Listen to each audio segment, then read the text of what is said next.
et bienvenue à notre condensé financier quotidien du mercredi. Voici ce qu'il fait la une sur les marchés aujourd'hui.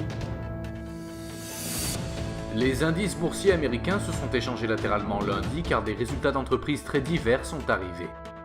Le yen japonais, le franc suisse, valeur anti-risque, ont accusé de légères pertes car les marchés financiers ont démarré la semaine d'échange en dents de scie.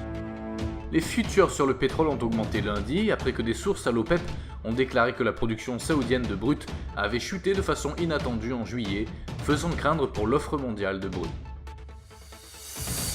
La paire livre-dollar a connu une dépréciation régulière sur les dernières sessions, chutant de 1,5%, le SSI montre un ratio acheteur-vendeur de 1,7.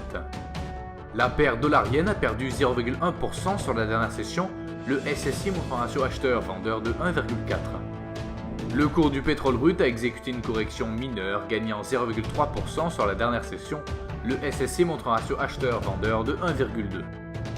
Le cours de l'or a perdu 0,6% sur la dernière session, nous voyons un ratio massif et persistant de 7 acheteurs par vendeur d'après le SSI. Les demandes MBA de prêts immobiliers aux États-Unis seront publiées à 11h GMT, l'enquête EcoWatchers au Japon à 5h GMT, les permis de construire au Canada à 12h30 GMT, les stocks de pétrole brut selon le département de l'énergie américain à 14h30 GMT, l'enquête EcoWatchers perspective pour le Japon à 5h GMT et la décision de la RBNZ sur les taux d'intérêt en Nouvelle-Zélande à 21h GMT.